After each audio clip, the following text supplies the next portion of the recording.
On the afternoon of the 6th of November in the Sophia Hall of the Pontifical Notre Dame Center in Jerusalem, an event dedicated to interreligious dialogue was held. 60 years ago, such a setting would have been unthinkable. Thanks to the commitment of men and women of goodwill, dialogue and mutual recognition have grown over time.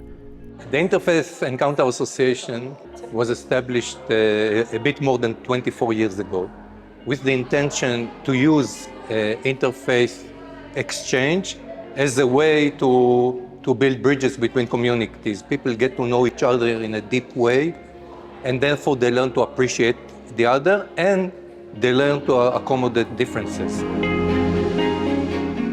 The event for the 60th anniversary of Nostra Aetate has two goals, Yehuda explains. On the one hand, to make the document better known to the Israeli public. On the other, to reach those who already know it but are unaware of the association's work. According to him, one of the main challenges for dialogue today is a mindset that is often closed, unable to welcome those who think differently.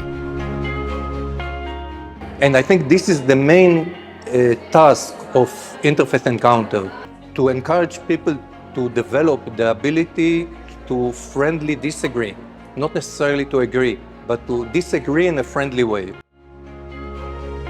The association protects the integrity of each tradition. It does not aim to merge them into an indistinct group. It seeks to create a space where each person can feel safe and at ease, remaining fully themselves within their own faith. In our organization, we have 35 groups that meet all over the Holy Land. All people from all walks of life, all political backgrounds, all religious backgrounds, they're coming together to connect. And it's something that is absolutely amazing to see, especially in the time that we live right now.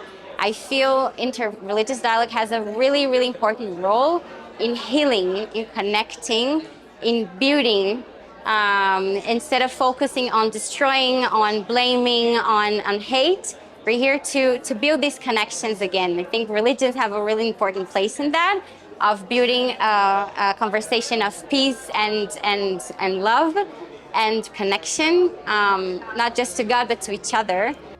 According to Rabbi David Rosen, Nostra Aetate represents a real revolution in relations between the Catholic Church and the Jewish people.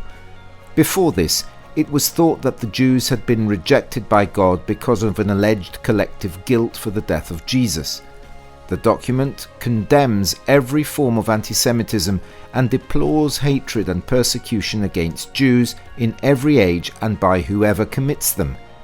The visits of the popes to the Holy Land and the flourishing of Jewish-Christian relations are concrete proof of this. In the United States, there is an association of centers for Jewish Christian learning.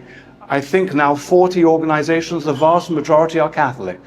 So it's an amazing change. A research in textbooks in the United States shows that young Catholics have a positive image of Jews. This wasn't the case throughout most of history. But it's interesting that it's in the United States because the church can change its teaching on the Olympian level, but for this to really impact, there needs to be the right kind of sociological context. There needs to be places where Jews and Catholics come together and they get to know one another. One difficulty the rabbi observes in the Holy Land is the political context linked to the territory. Most Christians are Arabs, some living in Palestine and others in Israel. There are differences between the collective mindset of the North and the South which affect relations. For this reason, the work of Christian leaders in small communities is crucial. Despite these challenges, however, the rabbi looks with hope at the progress already made.